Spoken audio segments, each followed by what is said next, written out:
Welcome to the DS Show.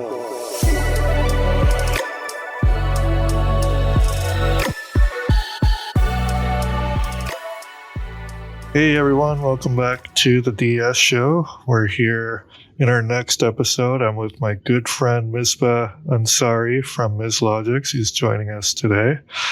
He's joining us all the way from Dubai this time. Welcome to the show, Misbah. Thank you so much, Daanish. Thanks a lot. Yeah, how's life been? How's life treating you?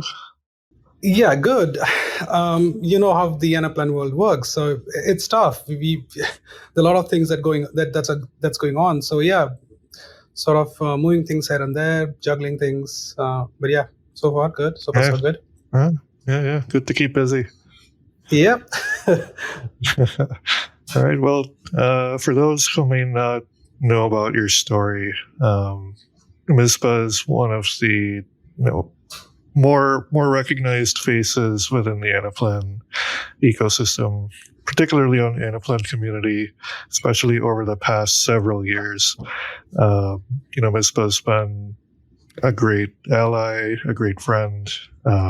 He's been very active on Anaplan Community forums and threads, where you may see him responding to a lot of different community members when they're asking questions about how to build certain things in Anaplan, whether they're stuck on something. I believe, Misbah, you're also a moderator now of the community chat. That is accurate. We've been. I think it's been more than a year now. Probably I've been a moderator of the Anaplan community as well. And thanks for that wonderful and warm welcome and warm introduction as well. So yeah, I think it's been like 8+ years now working on Anaplan platform, on 5+ years on community. So yeah, a lot of things have changed, a lot of things have improved, a lot of things have. I personally have seen tons of changes on Anaplan community, how the people interact with each other, how the people. It has improved the efficiency of the effectiveness of the communication that is happening around the community has improved a lot. I see it's going in the right direction when you talk about as an Anaplan community as a whole. So yeah, I think I'm quite excited about that, and so many new faces coming into community, and see a lot of right answers being thrown into right questions, rather than having those dicey answers to the complicated questions. I see a lot of correct and right stuff going on out there on the community, and I see all of those things in the back end. Yeah, well, wonderful. And 8 years is certainly that's a long time to be part of the community, and I think there's not too many people, at least from day to day where we interact. Most people are kind of in the early to mid stages with their Anaplan careers. 8 years, you're a unicorn, right? I think I've got 6 years myself, but there's a limited number of people you run into these days that go beyond like 5 or 6 years of experience. So can you talk about what Anaplan life was like back then? How has the platform changed? What's the biggest thing you've noticed compared to back then versus now? Oh, that's a very, very good question, a very broad question, a very, very broad topic. We could talk about it like for hours. So obviously the platform has improved a lot for model builders, a lot for the end users. Back then we had so many, I wouldn't say issues. We had so many functionalities which were not there or which were not available in the platform. And just for obvious reason, because the platform was growing, right? It was still in the nascent stages. It was still being used for just financial planning use cases. It was not being explored towards other LOBs or other use cases. Since then, it has grown. Anaplan as a platform has grown. Anaplan as a company has grown. So have the partners. So have the third-party service providers. They also have grown into this kind of professional services field, right? When it comes to Anaplan as a platform, Right now I see tons and tons of things which are which the end user or which the clients kind of love or like about platform, which probably I wouldn't have been, I was not able to, if you ask me like the same question a couple of years earlier, I wouldn't be in a position to answer the question, hey, if do customers love the sort of end product, what do they see on the dashboards? Now that we have UX coming into picture, and now it's sort of, semi-reporting platform, semi-reporting tool as well. So I think the reporting side was missed earlier. Now that has come into picture. The integrations have sort of stabilized, as in the number of areas that Anaplan sort of integrate with the source systems. That has improved, that has increased. The modeling itself has increased for the modeling. When I say modeling, I mean to say the effectiveness and the productivity for a model builder has improved, right? You see the formulas being, you see those sort of if-else statements and whatnots. It gives you sort of a sort of feedback. Hey, you're not doing things right. I think it has improved a lot. Over these 8 years, I've seen Anaplan improved a lot in any field. It could be usability, it could be extensibility, it could be modeling, it could be reporting. Everything Anaplan has improved a lot, but it's still a lot of things are going on, and there are things that they could improve. I am hopeful that they will give us those features as well in the near future. Yeah, I like what you mentioned about the UX side particularly, because I actually, when I used to work at Anaplan, we would get requests for certain features during my time there and on a product support team, and we would sometimes have to direct those feedback to the right development team. And I know the UX team was probably the fastest at responding to feedback when I worked there. Like, they were very quick as compared to maybe some of the other features that maybe because of their complexity also they take a little bit longer to upgrade or develop further. But yeah, UX has come a long way. What's your favorite part of the UX nowadays?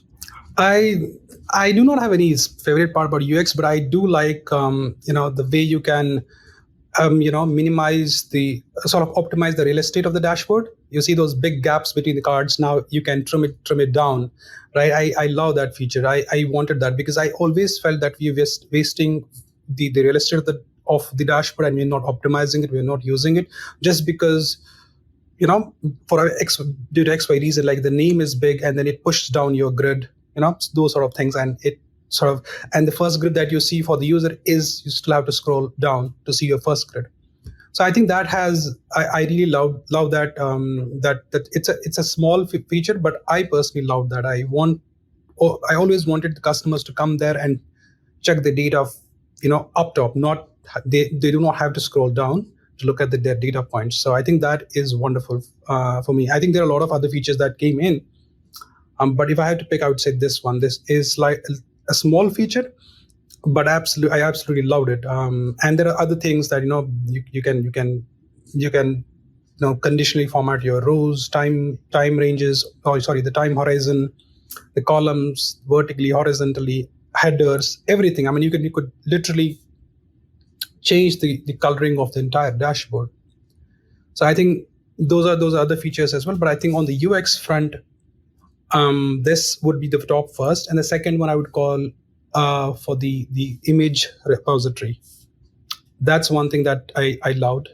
You do not have to fall back on the third party or the other cloud base outside Anaplan, those systems, or you don't have to store images on SharePoint or outside Anaplan. You have it on the Anaplan itself, so you could store there, and that will be the second pick of the lot here.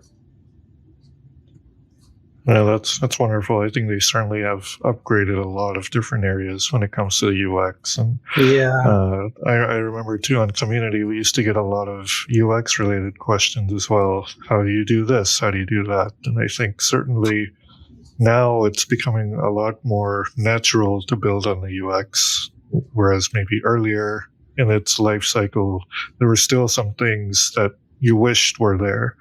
But it's good to see that it's improving, and certainly credit to the UX team that I used to work with. They were very responsive, and I think they still continue to be. Yeah, absolutely. They've done a brilliant job in terms of creating this reporting sort of tool for the end users. I think this is really nice, and people do like and enjoy that using those kind of dashboards. Yeah. Have you ever worked with customers that end up not using dashboards the way maybe they should or could use it? There's still some customers out there that may just like sticking to the back end. What would you say in terms of best practices? Like, what is the value of a dashboard, of a UX page? That is a very good question. Honestly, Danish, this is one of the client that I'm working with right now. Again, the same thing that's happening. They're not using the dashboards, and there are a lot of reasons to it. And when I wanted to understand why not, one of the reasons was the way the plan, the way they process their numbers, is that when they look at the data of Anaplan, they will still have to do their calculations. Anaplan does not have that sort of the staging fields where they could do the calculations within Anaplan and then feed the numbers. So they will have to extract the data out, do their calculations, and then feed the numbers back into Anaplan. Now, the best way to do that for them is add-ins, right? So that's the best way. You extract the data, you do the calculations with an Excel, and then you feed back the data into Anaplan via Excel add-ins. So that's the best thing that you do.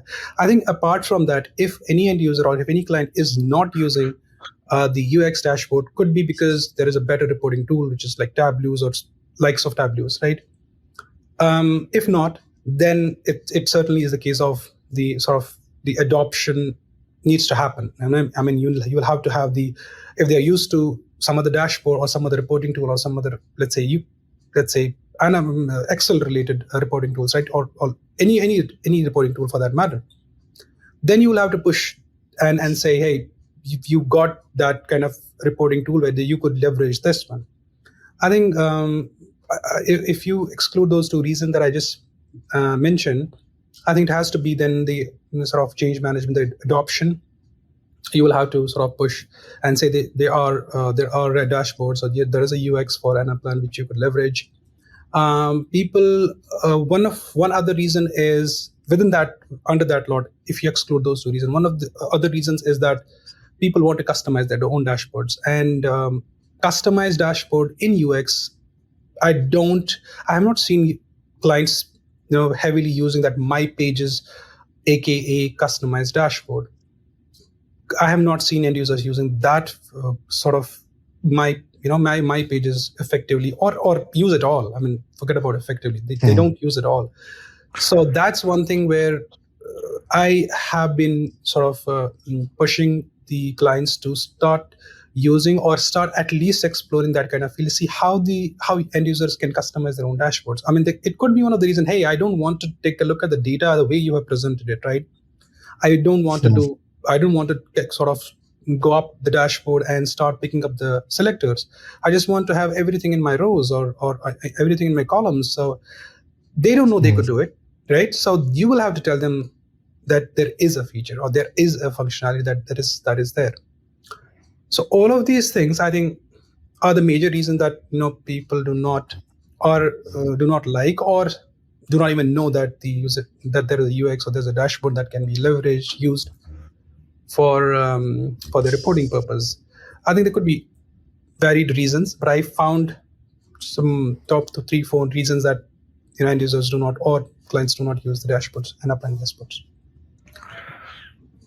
Yeah, I think that speaks a lot about just, I think, from your side, the experiences you've gained over the past several years, just working with so many clients, working with the community members, seeing what the common issues are across different clients and different community members. I think after some point, you start to notice some patterns with common problems and issues that similar folks run into all the time when it comes to just model building or UX design. It all starts to become like, okay, I've seen this before, I've heard this before.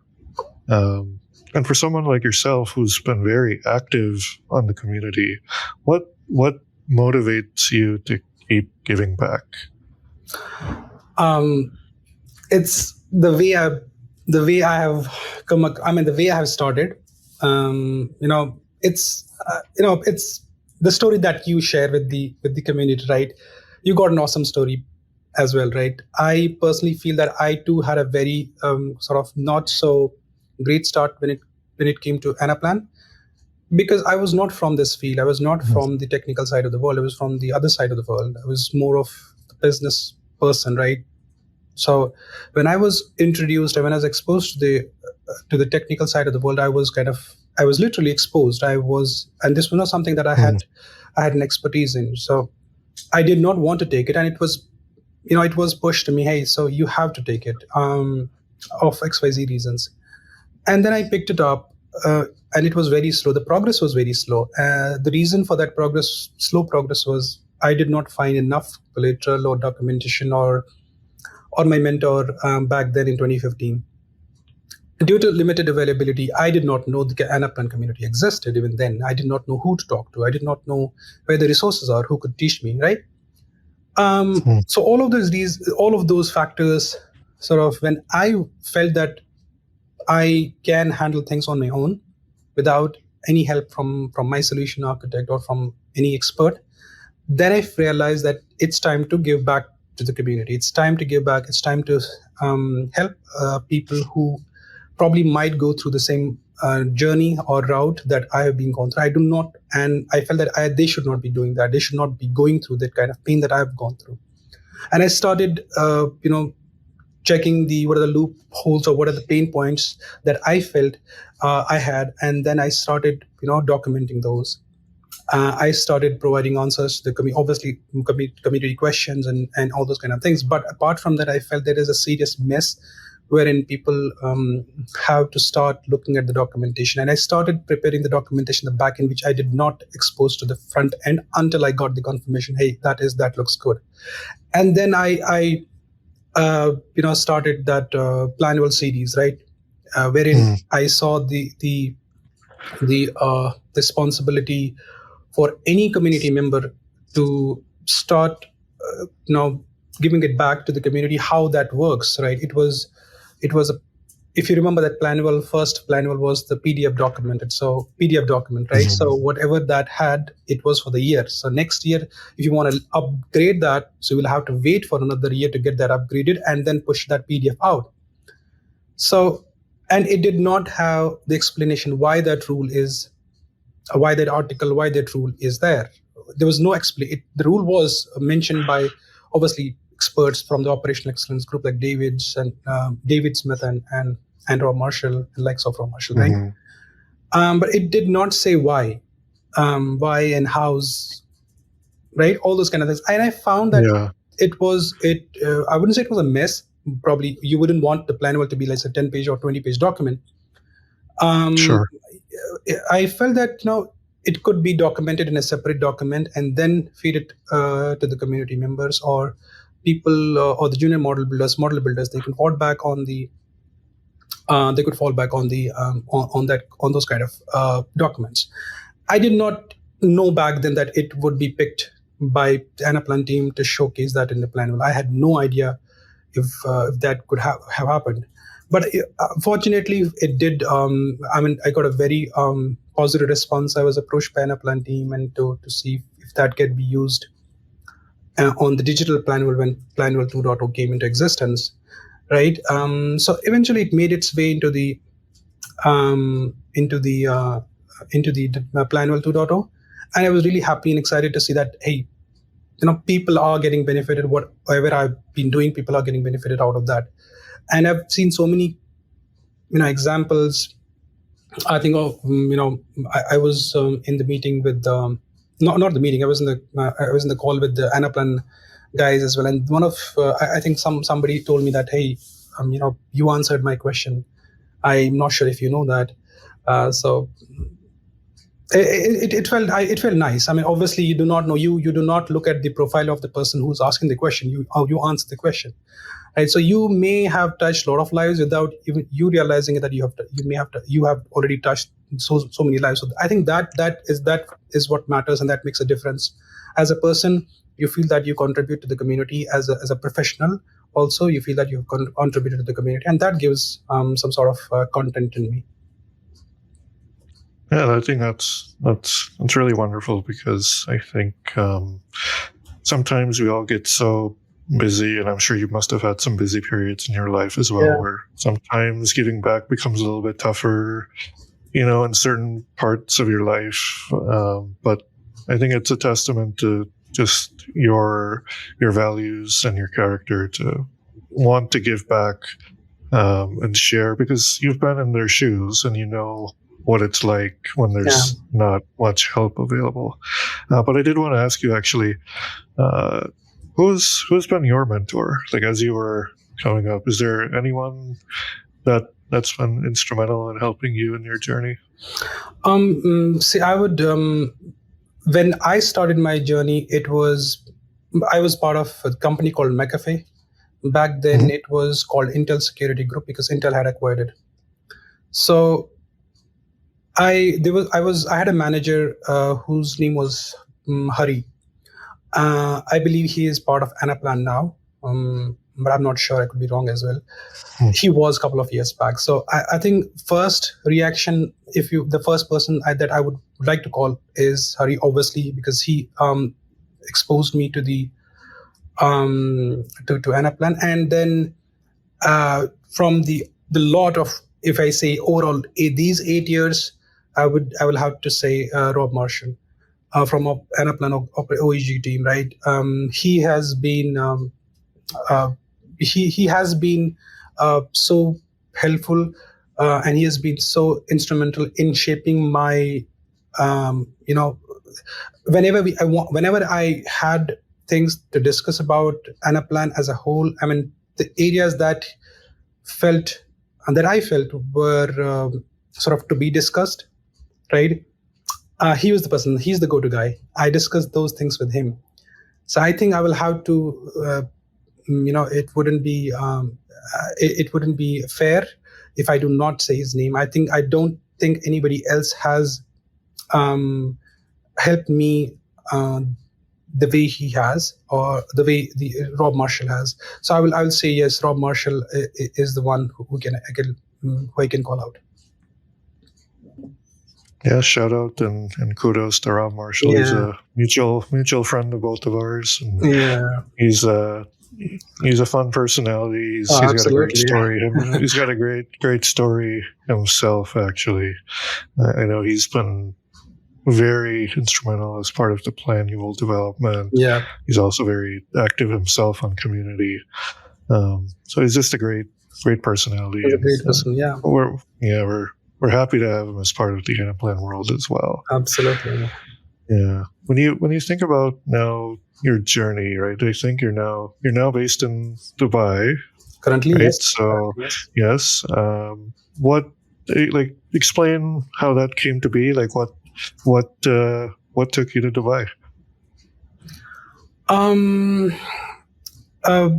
Honestly, I think all of the markets that I see, this is the market where I see Anaplan like not there the way it should have been.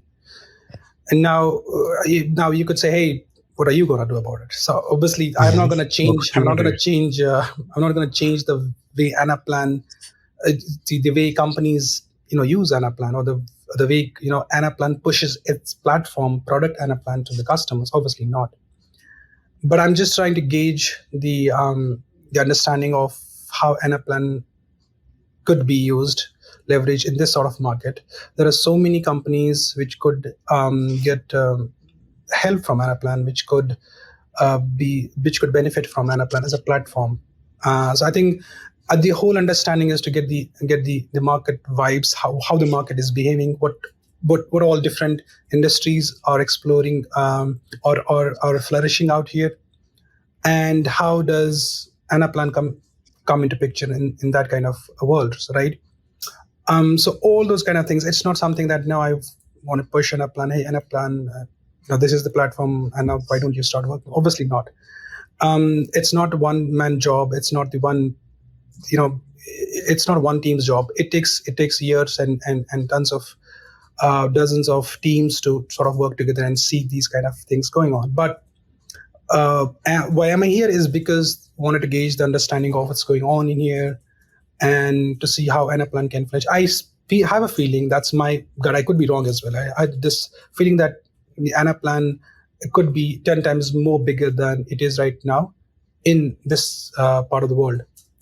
And I don't want to miss that bus, right? So I just want to make sure that I'm here and all those kind of things. As and when it happens, I'm not sure when, but as and when it happens, I am here as part of the professional services, right? The team that we have in the professional services team that we have. So that was the whole idea. It's still nascent stages, but let's see how it goes.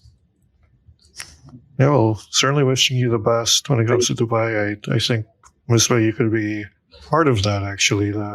You could be a big part of the growth in the Middle East.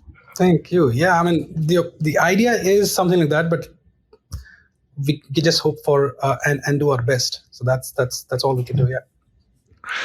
Yeah, I'm sure there's also a lot of untapped talent in Dubai, where perhaps even some of the consultants community there too, they might not be aware of Anaplan. So I guess my next question would be, like, when you think about anyone new who's thinking about joining Anaplan, the community, not from the technical side, but just outside of the technical side, more, consulting and soft skills and all of those things, what would be your advice to anyone new? See, I think if I take a step back, I think it's a very great question. I think, but if I have to answer that question, I'll take a step back. I think there are two different kinds of people. One who want sort of the dollars, quote unquote dollars, because of the niche market that Anaplan has created. So they think that there's a lot of demand and less supply, and now this is the good right way or the fastest way to mint money. The other set of people who really feel that they should get into this because it's a very beautiful platform technology, and then you could have a very great career in this field. I say no to the people who are in the first category. A lot of people have approached me and say, hey, they want to learn, quote unquote, I want to learn Anaplan. I tell you what, and I ask why, and they come back and say, there's a lot of money in there, and obviously my initial reaction is no, don't do that. You're not made for this one. Please do not do that. For them, I mean, 90% of the 90% of folks that fall into that category obviously will fail because they run after money. The second lot is where they genuinely want to learn Anaplan, or they genuinely want to learn this kind of functionality, say the platform or the technology, because they feel that it can improve the sort of it can give them the better growth in their careers, right? I think that's where I start exploring the potential and the talent of those people. I mean, you could start with level 1, level 2. It doesn't matter, as long as you have the idea that, hey, this is the technology that I want to learn. I think that guy needs help. That guy should get help. And once he sort of moves from level 1 to level 2 to certified model builder, then level 3 he's on his own. Obviously, during all these stages, he would need help. So person like me obviously will help such kind of people. But the first lot is a definite no. The second lot is, you will have to have the access to the platform. You will have to learn on your own, then start getting into the model building. And then once you are comfortable with the kind of all of the formula that Anaplan has on the platform has, you've got the hands-on on the kind of projects, the level 1, level 2 projects, small projects. Then you start thinking about how the designing works, right? It takes years to think about the designing side of it. But to cut the long story short, I think it's about how do you call it, the reaction, not the reaction, the feelings and the thought process of the person who wants to start the journey in Anaplan. It's a no-no for all those who, with the help of your show, whosoever is watching this, I would say do not try to learn Anaplan if you're just trying to think about minting money. Just for the money. Yeah, do not come into this side of the world, because you might not like this technology, and you're going to make your life miserable after some time. It's not, money is not the only thing that matters in life. So you're not going to, you will not be fair to yourself. You'll not be fair to the clients as well, who you will be working for. So I would say, don't come to this side of the world if you're not if you do not want to learn Anaplan because you genuinely feel that it's something that can benefit you in your career and can help clients as well in terms of their adoption or implementation of Anaplan. I think that's very well said. I think you and I have both run into similar community members or I guess people who are interested about what we do, and they start asking these questions about how much money are you making? Yeah, exactly. What kind of outlook is there? It's good it's fine. It's okay to ask, I think, but I feel really uncomfortable about that. I really feel uncomfortable. I don't have. Money is always a fun topic, right? You never want to tell people, disclose, right?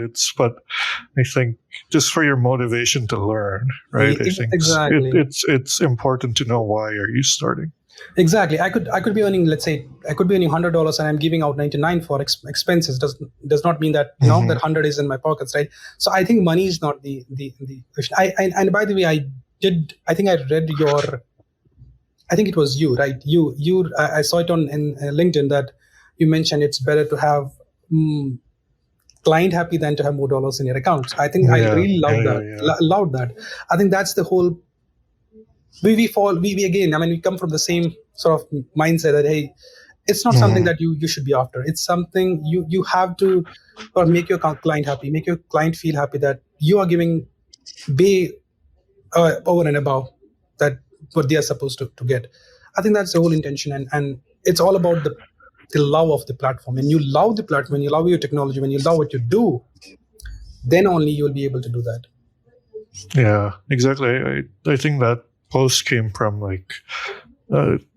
some recent experiences were certainly in my mind when I was writing that, but there was some situations I ran into where different partner, I won't name them, of course, but there's some tendencies of different companies where a customer they have a problem, and they're asking you to help them with their problem. And, the consultant will say, or the company will say, oh, we're out of time, we're out of money. Yeah.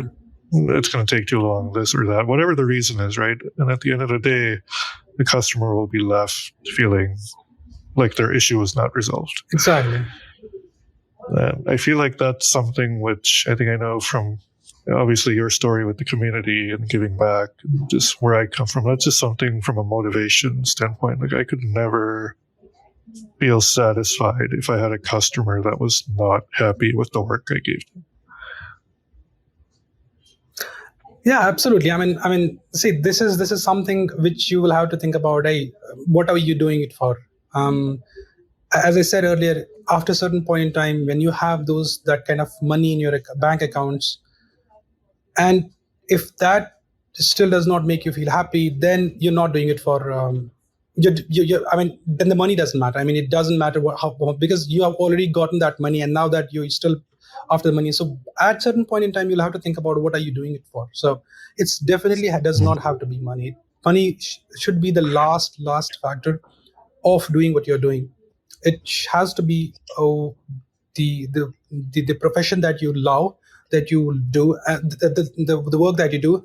You will have to love that profession. You will have to. It doesn't apply to Anaplan. Obviously, I don't want to sort of give that those kind of lessons here. But yeah, specifically to Anaplan, people should not come to Anaplan just because they want to want to mint money, or they say there are a lot of demand and less supply, so we should go there and fill that supply.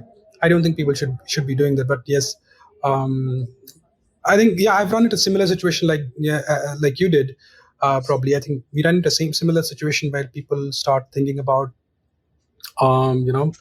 changing their careers because of the supply demand gap and because of the money that it has. Yeah, I think certainly, and I certainly wish those the best who are starting out on their journey. I hope that they find whatever they're looking for, find their passion, because I think I could maybe speak for the both of us where Anaplan ended up being the right move at the time, and look what it's turned into, right? So now in terms of, I guess we're talking about money, business, all that, MizLogix, what has been your biggest learning since you started MizLogix? What was it like when you first started? How is it like now? How long has it been? It's been more than 2 years now. More than 2 years, yes. Well, what's it been like? What's it been like when you started? How is it now? When I started, I was like, okay, I'm gonna have a team of 20 different people. With such a great talent, we'll have a great team. Within 2 years, a couple of years, I'll have people of. I had in mind 10 or 10, 12 different people coming from different background. I'll have a team of 10, 12, and this is gonna work. That's gonna work. But when I jumped into this one, it did not work even in iota like that. It did go on the other side of the world. So if things do not, so you'll have to basically prepare for all those things. So things do not go your way all the time. You'll have to be prepared. This is a different beast, right? The companies, starting the companies, and hiring talents, expanding your teams, and this is a different beast altogether. And it's not something that I had any experience with, right? So I did not have any experience acquiring talent or grooming talent and then getting the best out of them. So I think that's something which I thought would work, did not, because of I think you will have to have a balance between the number of people that you hire, because you do not want to hire people who do not give the quality work to the clients, right? Mm-hmm.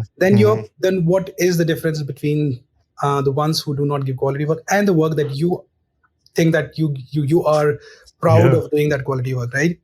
So I think there has to be a balance. Before you expose your resources to the clients, you'll have to make sure that you are comfortable with the resources. It's not something you bring on the resources and then you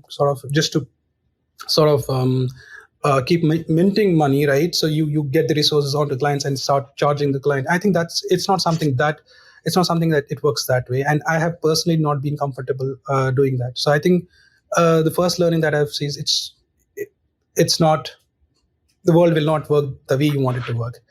You will have to take your lessons that the world teaches you, and get the experience out of it and make the most out of it once you get your chances. I think that is my biggest learning of these 2 years is talent is something, or the quality of the talent is something that takes time. It does not happen overnight. So you'll have to be patient with the resources that you hire, with yourself, and with the clients as well. You'll have to have empathy with the clients and give the best of your resources to the clients when you're comfortable. I think that would be the only the biggest thing that I've learned during these 2 years of my own company, which is the talent acquisition is really, really tough. The way you want hard. It's really tough. Yeah. Well, I think if you think back to both of our stories, somebody gave us a chance, right? And I think when you're on this side of it now, it's, when you look at the business side of it, it's like, okay, you want to give somebody a chance, right? But it's so hard, right? Because running a business is tough. Yeah. So, it's tough to, I think, maybe sometimes people just don't appreciate how truly hard it is to run a company. I don't know if you've ever had anybody reach out to you looking for a job, and it's really to turn them down, right? Yeah. But you're thinking about all these things that are going on, and you're trying to forecast your revenue, and you're trying to make sure there would be some work when you hire them. You're trying to make sure that the person would be a good fit. Do you even have capacity or ability to hire them, right? All these things. So I think it's really good for the audience just to be aware of how truly what it's really like. Yeah, absolutely. I mean, you got it bang on. I mean, it's so many people have called out on LinkedIn community. They're looking for a job change. Are you hiring? Mm-hmm.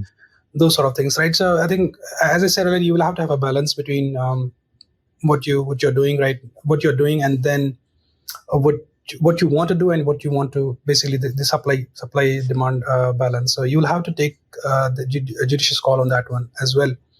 And in terms of the kind of the chance that we're talking about, obviously people should get their chances. I mean, obviously they should everybody deserves a chance, but should not be something, I think it has to be fair on all sides of the world, fair on yourself, fair on the other side of the party, because you don't want to hire a person and then eventually after 6 months or 12 months you're going to probably let them go because of no work at all, right?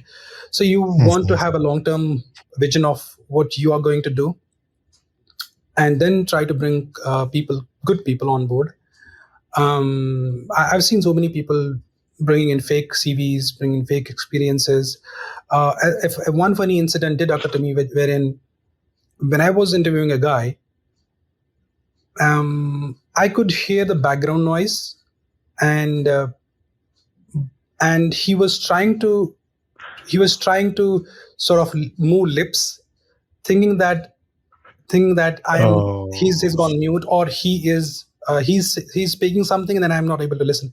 Whereas I could hear his background noise, I could hear all of the noise that he had in background. That is because I asked him a question and he was not able to answer none of the question he answered. And then I could figure out, and then here is in CV done, 3 projects, one on financial planning, one on I believe supply, but financial planning was one of the projects. And then I did not even ask him financial planning question. I asked him the level 2 question, right?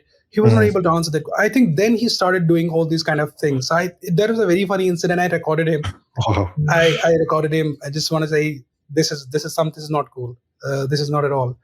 I did give him a feedback saying that this is not cool. You're not supposed to do that. You should not be doing that. That is a waste of your time, waste of my time. Take your time, learn it, and then come back. We'll be more than happy to take you on board. But that's sheer waste of time. So the people do come up with fake profiles, fake CVs, saying that we've done.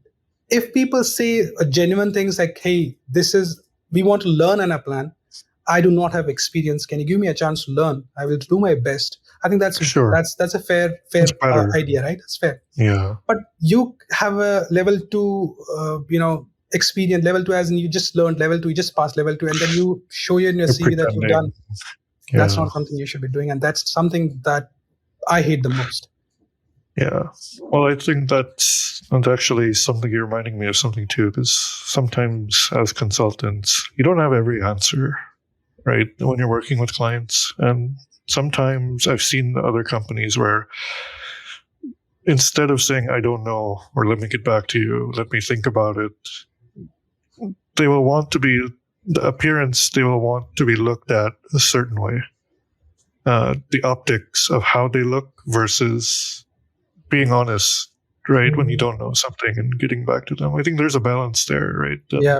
One of the things that makes me a little like one of the things I'm recently discovering too is it's okay to say you don't know when you don't know. Especially if you have a good relationship with whoever you're working with. Like it's okay to say I don't know. It's okay to say no. Because and I think sometimes people will appreciate you more than pretending to be something you're not. Yeah, absolutely. I mean, it's okay to say no in any life of the world. It's okay to say no, and especially in Anaplan, it's okay to say no because honestly, with Anaplan, it's more than okay to say no. If you do not know answer, it's okay to say no. As in, if you you will have to tell the client, hey, we'll get back to you on that one. I'll explore certain options or XYZ, and then get back to you. But as of now, it's okay to say no. But I think that's very that's perfectly all right. I do not see any issues in saying no to the client in the request that you feel that you do not understand, or you think that there could be possible more than one possible option or answer or solution to that, and you want to figure out which one is the best. It's okay to say no. And no as in, I'll get back to you on that one. It's okay to take time on certain things. It's okay to say no. It's okay to say we'll get back to you. And I think that's perfectly all right. All right. Well, Misbah, it's been a real pleasure having you join us today. Is there anything you would want to leave the audience with before we wrap things up? No, I think I've given enough on the kind of lectures on how you should. I think the best thing that I said about how you should deal with the Anaplan profession is obviously do not be very loyal and faithful and stick to what you want to do rather than that supply demand crunch and the money and the dollars. Do not do not run after that. You will have to stick to the basics to learn Anaplan, and do not lie in your fake CVs that you've done all of this kind of things. I don't think that is necessary. I think it's very fair. It's very fair to sort of give an honest answer that you do not know, that you would like to know. You would like to know more about it. And I think that's very fair. People will give you chances. People will understand your pain areas, and they will give you chances. If not, they will obviously guide you through right channels, how to get the right experience, and then come back. I think that's very fair. We are here to help you. Community is here. Anaplan community is here to help you. I think be fair, honest to you, to yourself, and to others as well, so that it doesn't. So it saves everybody's time. I think. That should be fair enough. Yeah. Yeah. Well, Misbah, thank you so much for joining, and I wish you all the best with MizLogix. Thank you so much for having me on board. Thank you so much, Daanish. You too have a nice day. Yeah. Take care. Bye.